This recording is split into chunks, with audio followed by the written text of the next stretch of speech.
Okay, good. Welcome tonight. First off, thank you so much for taking time out for something that's most people forgot about, because we have a very short attention span in America, particularly if it goes back a few weeks, let alone a couple of years. Okay, so we're going to talk about radiation exposure, but a lot of people don't know yet, and it's not just radiation exposure. Let's look at the ignorance of the government. First off, they're looking at different power sources that are supposed to be viable and appropriate. Coal and steam, which that makes sense. Steam's only been around for a couple hundred years, you know. You heat water up and it builds up gas and that turns stuff. That's pretty much what the nuclear stuff does. It still runs the steam generators. The problem with this is nuclear, and they're doing a kilowatt per hour. So what the government does is they're looking at how much energy this is going to produce, how much it costs. So according to this chart, I mean, wind and offshore just isn't viable. Wind power and solar power, oh my gosh, that's expensive compared to cheap nuclear. So when we look at this, and now I don't know if anyone ever watched Saturday Night Live, but I watched it. There was one back in the 70s, and they had a pro-nuclear war advocate. And they says, no, this must be wrong. You must be against nuclear war. No, I'm pro-nuclear war. It's a good cleansing of the population, you know, just nice, more living space for us. And I'm thinking, this is nuts. So I look at pro-nuclear power people, and I go in there and I think, it saves lives. How does nuclear power save lives? Well, let's take some massive amounts of drugs and let's think about this. Well, it's going to put less fossil fuels in the environment. Okay, so less people are going to have smog, so there'll be less lung problems. So, wow, on the surface, they even say it'll save about 2 million lives in the period from 1971 to 2009. So it's going to save like 2 million lives if we switch to nuclear power. So then I look at the reality side, where they talk about nuclear power and they say, well, you know, we produce thousands of metric tons of nuclear waste. Now, remember Mork and Mindy, if you have, nuke away, okay, it just makes the nuclear waste, not dangerous. But then we look at it, the radioactive waste from these nuclear plants remains active for, 2,200 years, or iodine, 15 million years. This means it's deadly for, let's just go on the easy one, plutonium. Okay. Unless you're running a Back to the Future car, DeLorean. But, this is going to stay deadly for 24,000 years. Deadly for 24,000 years. But the government has a great idea. And this is worded in government language. And I generally don't like to read from the slides, but this one was too damn funny. They're considering a range of waste management disposal options involving deep geologic placement. How do you say bury in government? Deep geologic placement. So this is a really nice idea, okay, because it only has to be safe for 24,000 years, as long as we're talking about plutonium. And then we have low-level radioactive waste that only stays deadly for thousands of years. We can just put it in barrels and cover it with dirt.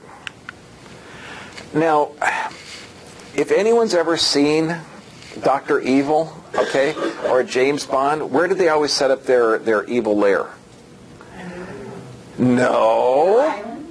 What kind of island? Volcanic island. Yes. Okay, so the most unstable, geologically active place on the planet, okay, the government thought that this would be a good idea to store nuclear waste that needs to be deadly for over 100,000 years. And billions of dollars were invested in this. I got to know, a few hundred years from now, people are going to look back on this time and go, "You're kidding." Okay, they invested a lot of money in this, putting nuclear waste inside of an, active volcano chain, and they eventually found out that it wasn't good. Okay, so they scrapped that idea. So now we have absolutely no place to put the nuclear waste. Now, I know Chernobyl was a long time ago, okay, but we have to look back at it to see how much we've learned since the 80s, because this was like 30 years ago. or 25 years ago. Now, Chernobyl's bad, Fukushima, and I'm asking people now, these are educated people, they forget that Fukushima was only 2011. There's 4 reactors there. 3 of them blew up, and 1 of them's still blowing up. Okay, it was shut down during the tsunami, but I mean, these literally blew up. And they're spewing massive amounts of toxic radiation into the environment. We don't have a solution for this yet because it's too expensive. This is another good one. This is Chernobyl. They decided to make a sarcophagus, okay, which is appropriate. It's made of concrete and steel, and it's covering this active nuclear site. Now, it only needs to be stable for about 100,000 years. Okay, 20 times what the pyramids have existed. So now this is made of concrete and steel with active nuclear waste underneath, and sure enough, he's holding up a radiation detector like I have, and it's showing that he's being massively exposed and he's outside of the sarcophagus, but this is made of concrete and steel. Now, the European Union has a great idea of building a bigger one over the top. It's just too much money. I mean, this is 25 years of a constant cancer-causing threat that's destroying a good hunk of the planet. This is the best they've come up with so far. Now, that means San Onofre. I know what you're thinking. Okay, I've got 3 sisters. Why should I worry about my one that's closest to San Onofre? I like her, you know. Sure, I got a couple of spares, but, you know, I want to keep her around, you know. But she is living within the 10-mile danger zone of San Onofre. Now, we know that when the plant blows up, it's deadly for hundreds of miles and is going to be toxic for about 100,000 years. But what about plants that are not currently working? Does this plant have a tremendous amount of fuel? Is this plant site going to be deadly for 100,000 years? Yes or yes? It is. This means this one site in California that's incredibly active geologically, that's 10 miles away from one of my sisters. I don't mean to be selfish. I know there's other people there, but, you know, this kind of hits home. In a geologic, it's going to be deadly for 100,000 years, even if we don't activate it again. Then we've got the Hanford Reserve. Now, this was all the nuclear bombs and the nuclear tests and the nuclear submarines and the nuclear stuff that we've done in America. We had to have a place to put it. So we pick one of the prettiest states in the country, Washington, okay, and we put this site there. Now, what's frustrating with this is, I mean, this is all nuclear waste. It's too dangerous to bury, and it's leaking. But there's nothing we can do about it. Now, the heat generated by the decaying isotopes, it has to be consistently cooled. If anybody knows, it wasn't the tidal wave that blew up Fukushima. It was the power got knocked out to the pump that kept the rods cool. That was it. Okay, they lost electricity at a power generating plant. I'm sorry, they lost electricity at a power generating plant. Okay? And the old funky diesel generator didn't kick in and keep the rods cool. So our entire West Coast civilization is betting that we can keep water flowing to these things for about 100,000 years. And we're not investing in a pump that works on its own. Now, the reason I'm bringing all this stuff up is because people say, hey, radiation, it's no big deal, you know, stay out of the sun. No, we're being exposed to it right now. Okay, now, this is unusual because we had one plant up near Sacramento that was shut down in the late 80s. It's called Rancho Seco. And what I like about this is they actually did a study on it. Now, this was in an enclosed, safe plant. It didn't blow up. It didn't have a problem. It's not like Chernobyl or Fukushima. It's like San Onofre. It was safely running, and they safely shut it down when it reached its end life, because these nuclear plants, they don't live forever. Okay, they only last like 40, 50 years, and then, you know, you might be able to remodel them, but, you know, they're generally too dangerous and too expensive to remodel. So then you've got this radioactive thing that's going to be deadly for 100,000 years. But, you know, how was it when it was running? Well, it turns out that since it's been shut down, and we're talking, there's 65 plants that are around that are aging that need to be shut down in America. Now, this is, I like the Bayview, author Janet Sherman. Brilliant article, if you get a chance to read this. But this is a picture of Rancho Seco, and now they put solar panels all the way around it, so now they're getting electricity from the sun. I know, since you read the report when I first put it on there, that the sun's not economically as viable, has cheap nuclear power. Okay, but this is interesting, because what the article states is that the potential effects of locating reactors should not be measured in just the cost per kilowatt, but in health terms. Since they've shut down the reactor, there have been over 4,000 fewer cancers in Sacramento County from shutting it down. This means a safe, functioning plant, when they shut it down, there's 4,000 less cancers. That means since we're living close to San Onofre, that is responsible for the massive rise in cancers that our population is seeing. Okay, now they currently shut it down back in January, I think. They're trying to stop it from starting up again, which, if anyone can read, this would be a good idea to not. But what they're saying is that in 20 years of shutting it down, that saved like 4,000 cancers. What about the cost of the chemotherapy and the cost of the lives and the other costs involved in this? So since we're there, and this was the article, it was in the Open Journal of Pediatrics, it's also looking at the elevated radiation that we're getting from Fukushima. They're saying that it's massive. We're also getting some from Chernobyl, but we're now getting this radioactive heavy particle fallout that's hitting the West Coast, and it's tremendous.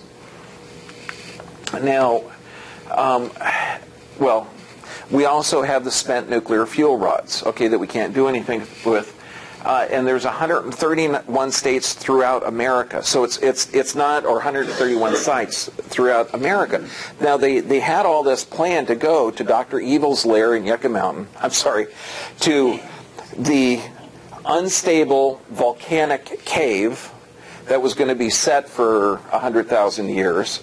Mental giants. You know, if we don't fire the government, it's our fault. Okay, that was set to go there. But now there's no place to put them. Now, this is a really cool chart.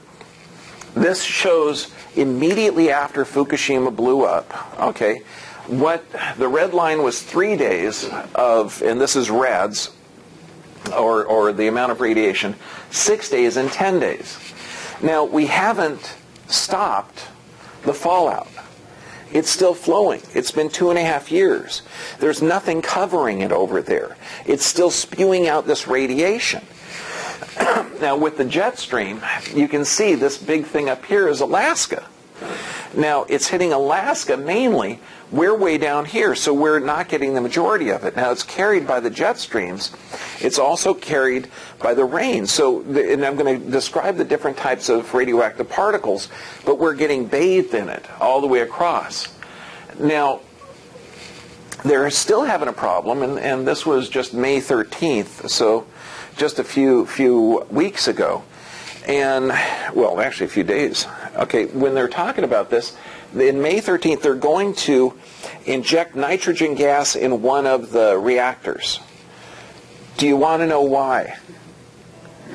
Because they don't want it to blow up.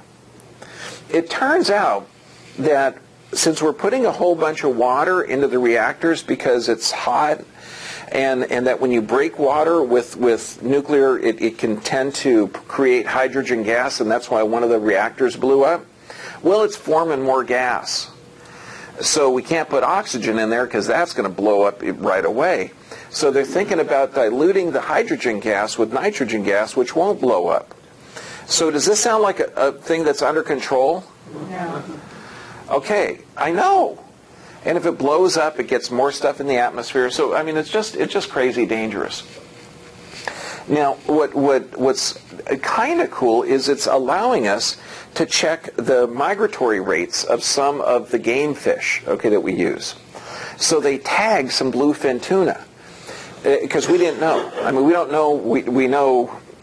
I mean, not a lot about nuclear power. We know how to build one and watch it boil water, but we didn't know a lot about bluefin tuna. So they tagged it, and what they found in 600 days.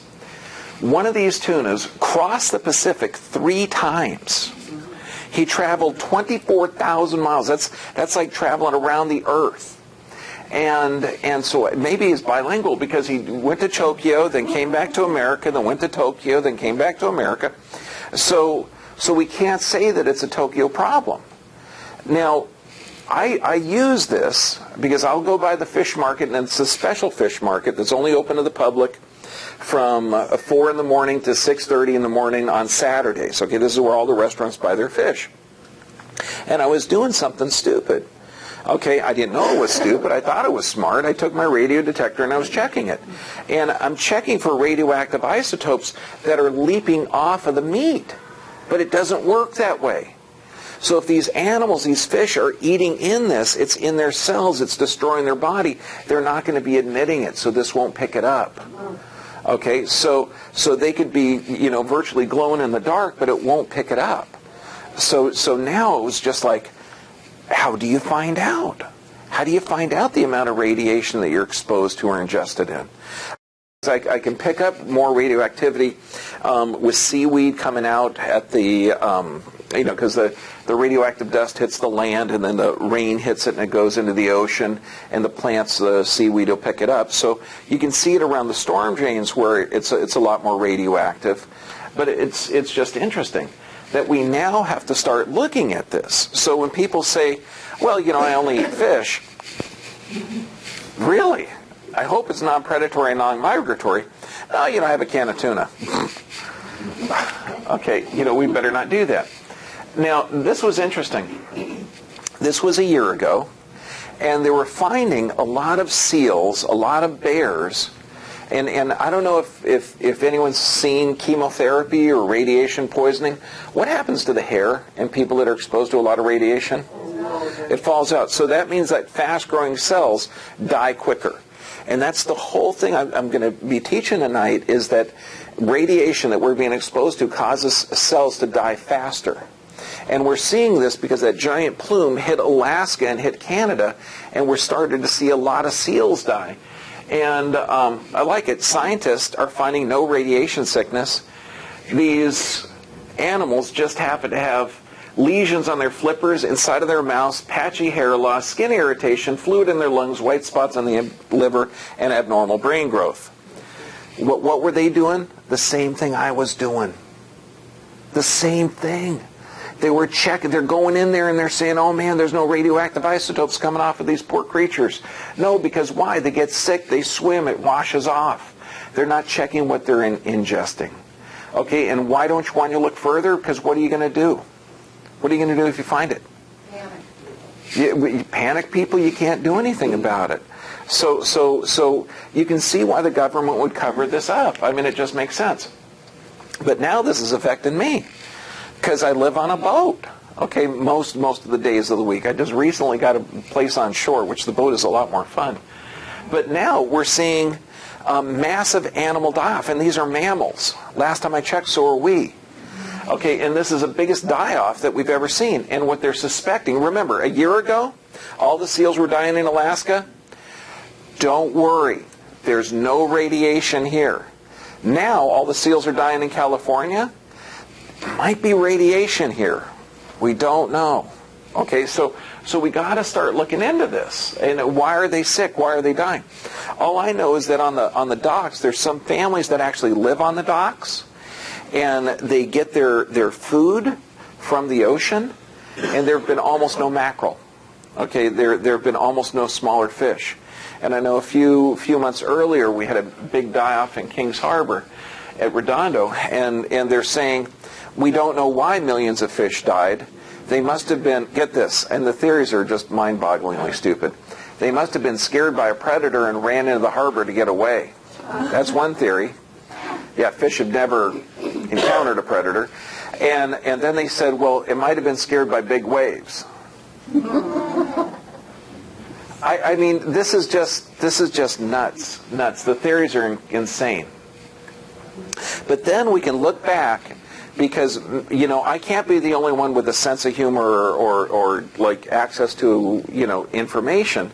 What did they do when Chernobyl messed up? Okay, remember, 86 is when the thing blew up. Then we're looking at 91. The United Nations says, you know, you really can't blame the radiation for all the ills in Chernobyl. You know, you really can't. You know, there's really no danger here. And you start looking at all the reports. 3 million people were affected, but, you know, it's really not a big deal. You know, just because why? What are they going to do? Panic the people? There's nothing you can do. You can move people out. You can build a worthless sarcophagus that's going to keep the thing stable for a few years, but there's no funds. There's no funds in the world. There's no funds in the world to cover it. And then we see, I mean, this is actual kids that are damaged by the radiation, but there's nothing around it. So that's just to make you aware that you are being bathed in toxic radiation. So, no, we can't run. There's no ship leaving for another planet, because this is a planetary extinction event. And so we need to now find out what we're going to do to survive here. So just like those seal pups with the hair loss and the lesions, the only thing that radiation does is it breaks down cells faster than they build up. That's it. So if you have consistent practices that break cells down faster than they build up, you're going to die early. In my mind, that means rents will be cheaper. Okay. Well, there'll be more available places. Okay. Okay, but that's crazy. So we have to start rethinking what causes cells to break down, because that's all radiation does. It creates free radicals. And so we have to understand that every time a radioactive particle breaks that cell, it creates a free radical, and then that can start cells to mutate, and that's where the damage occurs. There's multiple different types. See, my radiation detector only detects a few different types of radioactive isotopes. There's hundreds. Okay, so we can look at them and you can study them. I mean, uranium, radioactive iodine, strontium, cesium. I mean, all of these are different. But when people say, "Oh my gosh, you got to take the iodine," no, the iodine for the radioactive iodine is toxic. Okay, you can't take it. It's only good for the first few hours. So I don't want you to be overwhelmed by it, but then don't fall into a trap that says, "Oh, we got to send away for this $50 bottle of radioactive, iodine to check it." Now, the most important thing is what your body does. When you're taking in nutrients, your body breaks those down into usable, like proteins to amino acids and fats to fatty acids. If you're deficient in anything, your body is going to draw it in. So most people are deficient in iodine because they're having, inappropriate foodstuffs. Okay, and this is why they started to iodize salt. Now, since thyroid cancers are affected by the radiation, because radioactive iodine is one of the most common isotopes out there, if you're deficient in iodine, the body is going to grab any kind of iodine close by. Okay, if that happens to be radioactive, so will you be. But if you have healthy amounts of iodine in your system, you're not going to get that radioactive isotopes. So this means everybody has to get healthy iodine supplements, not the expensive ones. I mean just going out and getting healthy amounts of seaweed. And I'm checking, the only seaweed that I find that's dangerous is the ones next to the storm drains, not the commercially produced ones yet that I've seen. And I'm checking everything. So the commercially produced, and I got to tell you, if you've ever had it, the nori, you wrap some mashed potatoes in that, or some avocado, or some wild rice, and that's a good little burrito. I'm telling you, one of those noris, which is the dried seaweed, put a little hummus in there, some strips of vegetables. I can't tell you how many burritos that my sister forced me to make for her like that. Now, how is radiation measured? Okay, I can't turn everybody into a nuclear physicist. And then it doesn't make sense. But just know that it's measured by different means, like a peck, a bushel, a pound, in farming. RAD is radiation or radiation exposed dose. What we go on, and they're talking about different ratios. One of the things that I like is becquerels. Becquerels, and this is one of the most common units of measurement that they're measuring. And I don't need you to know that 100 rads equal this or equal that. You know, there's going to be no multiple guess test at the end of it. But just know that the higher the dose, the more dangerous. And this is a really cool chart that talks about average background exposure, chest x-ray, flying in a cross-country airplane. And then, you know, what actually happens when you get up to the sieverts, the millisieverts, and how you can have death and coma, you know, with too much exposure.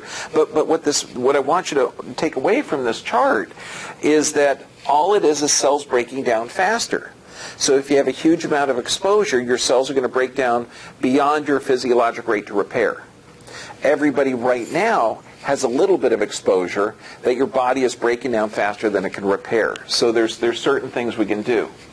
In France, they're a lot bolder than we are because they caution pregnant women and children to avoid drinking milk and taking their soft cheese because of radiation from Fukushima. Now, this was in mid-April 2012, so this was months after Fukushima. France, it's that way several thousand miles, okay, further away from Fukushima than we are here in California. So we have 8 to 10 times the amount of radiation Fukushima has. Now, why isn't our government going to oh good God, stay away from California dairy and cheese? Because if that would wipe out our economy, if California economy goes, so does the rest of the country. If our country goes, so does the rest of the planet. So we can't say that our cheese and dairy is toxic. We can't say that. So just know that France was warning their people over a year ago for pregnant women and people that are sensitive to stay away from that. So if you are going to eat dairy, which healthy fats, make sure it's a healthy dairy product. Make sure it's not pasteurized. Make sure for heck it's not homogenized.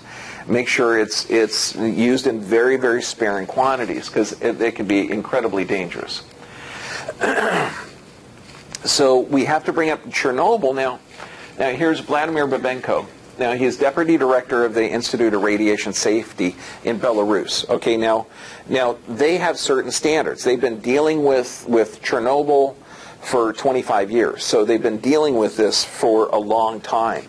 They've got a lot of experience, and they're trying to advise Tokyo because they're going to be dealing with a lot of radiation for a long time too, about 100,000 years. And Babenko says he cannot understand the thresholds designated by the Japanese for food and beverage. They're much higher than Belarus standards. In drinking water, they're allowing 200 becquerels, where in Belarus it's only 20. But, well, think about it. You got 30 million people in Tokyo, 30 million. You have nothing but radioactive food. Do they starve to death in weeks? Or do you feed them the radioactive food and they die of cancer in a few years? You know? It's a tough choice. The crazy thing is, though, that we're still allowing the nuclear plants to be there. Before Fukushima, 100 becquerels per kilogram of cesium was nuclear waste. After 100 becquerels of cesium per kilogram is food. So when I've got my patients that fly in from Tokyo, I actually gave them this, and I said, you know, when you're back home, you know, go in and check the food. You know, try and get organic, try and get it imported, try and not get it local. Okay, because it's not good for you. But now, people that have had massive exposure, can they survive? Yes, they can. Okay, we can all survive. We don't need to leave this planet. We don't need to leave this state. We don't need to leave this country. Okay, here's a guy with the worst biorhythms I've ever heard of. He's in Hiroshima. He gets blown up. Okay, burns all over him. He goes to recover. What town does he recover in? Nagasaki. Okay, gets blown up there.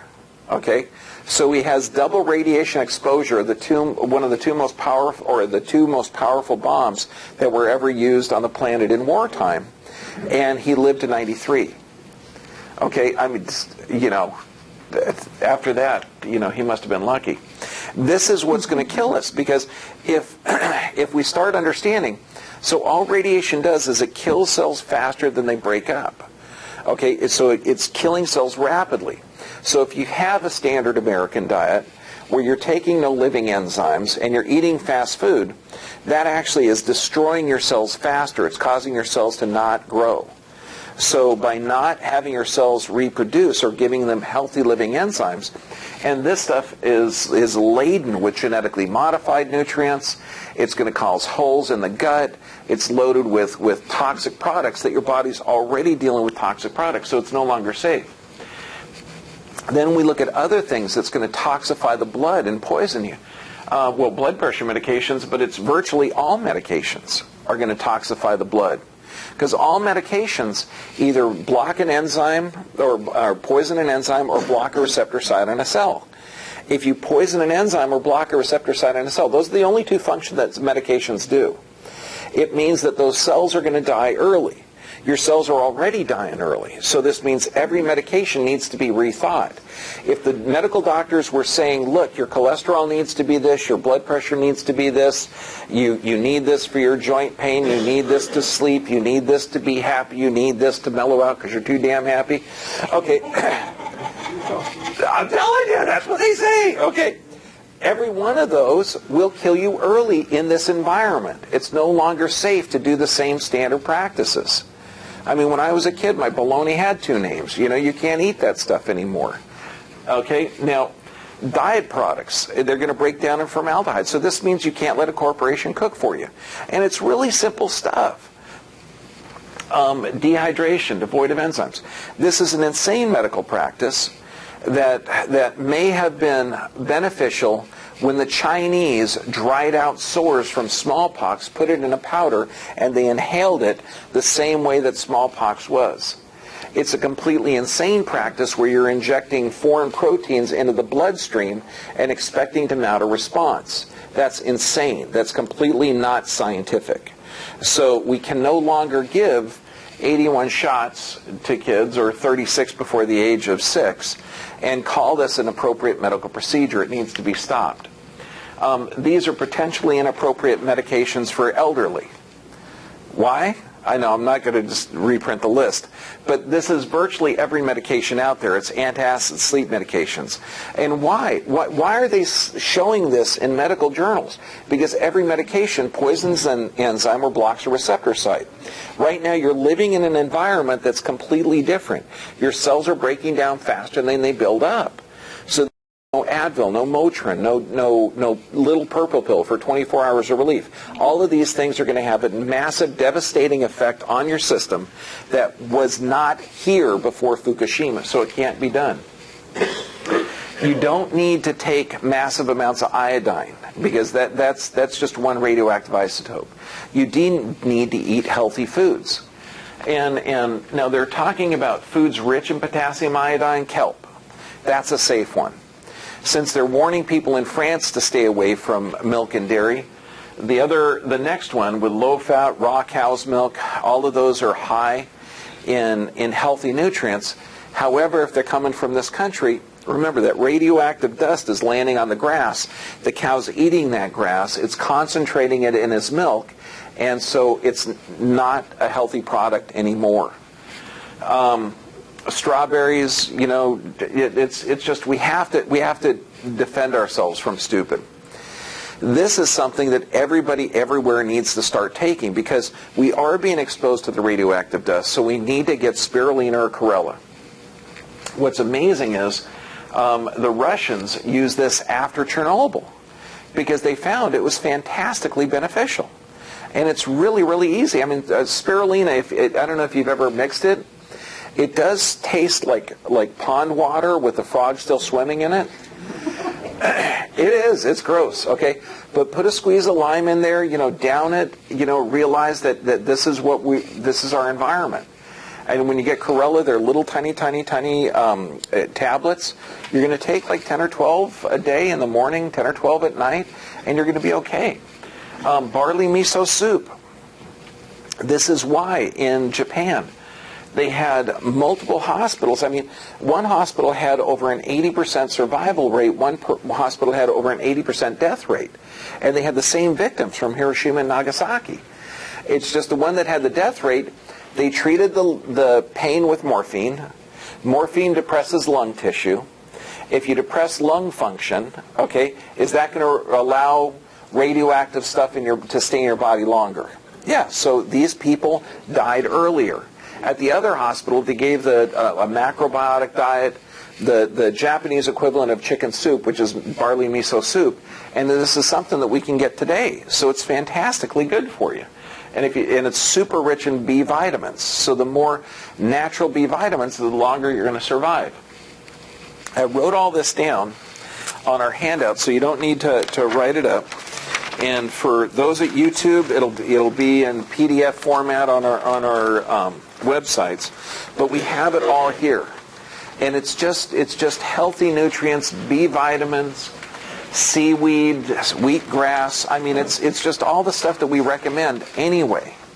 So you don't have to do anything except eliminate medications, eliminate the practices that you do that destroy the body. And that brings to my favorite thing. Do things that cause cells to grow and you're going to get healthier. Do things that cause cells to die and you're going to be here shorter. Okay, so it's really a simple process. And then let's say that we do get the fourth reactor blowing up, and that we're being, or Hanford Reserve in Washington blows up. Okay, what we've got to do is instantly wash off those radioactive isotopes. This is where baking soda baths come in so nicely, and you can even eat it. But get the aluminum-free baking soda, which is super easy. You should have this stockpiled, because if when we talk about preparedness, how we talk, in multiple lectures we've talked about having at least 3 to 6 months of food, canned food, at least 3 to 6 months of water. Sodium bicarbonate or baking soda, this is essential, having a big drum of it, because you can use it for wounds, you can use it for indigestion, you could use it for radiation poisoning. It's phenomenal. And this, last time I did this lecture, I actually made this, where I took bentonite clay, mixed up some raw cacao, a little bit of water, and you mix it up kind of like it's frosting, put a little bit of peppermint oil so it has a flavor to it, and do a teaspoon a day. It actually tastes good. But don't do this if you're taking any supplements, because it's going to bind to that and flush it out of your system as well. So just a teaspoon of this, it's so simple. Doing the chlorella, the spirulina, eating fresh, healthy, organic foods in a natural state as possible, getting healthy fats. I mean, it's very simple. Let's say that we get exposed to aerosols, okay, that are damaging. Glutathione is one of the best that you can get. And bicarbonate, glutathione and bicarbonate in a nebulizer where you can breathe it in. You can actually mix it in. You can put it in a spray bottle in an emergency situation. It's fantastic for detoxing the lung tissue. And there's this is, you can YouTube this, glutathione in a nebulizer. It does take where certain skills to do it, where you got to like grind it up, mix it up, vaporize it, but you can also just put it in a spray bottle and inhale it. Okay, but there's certain techniques to it. I just want to put it up here so that you're aware of it, because uranium oxide, if it's inhaled, it can damage bone, brain, hormone, everything. So this is only if the Washington State blows up, if San Onofre blows up, okay, yeah, I'll have my sister move in. I know. Boy, that'll help my love life. Okay, and so you got it. You just have to. There's emergency stuff. But then phytochemicals. I mean, why do we always recommend juicing? You know, we recommend the carrot juice, the apple juice, the spinach juice, the celery juice, because it has phytonutrients in it. It binds to toxicities. It helps your cells regenerate. I mean, it just makes sense. And this is just standard healthy practices. Now, all of these are recorded. Okay, so please tell people about this. Tell them that I mean, it's so easy to not to say, look, it's not going to happen to me. It is. If you're in this country, if you're on this West Coast, you're being bathed in it right now.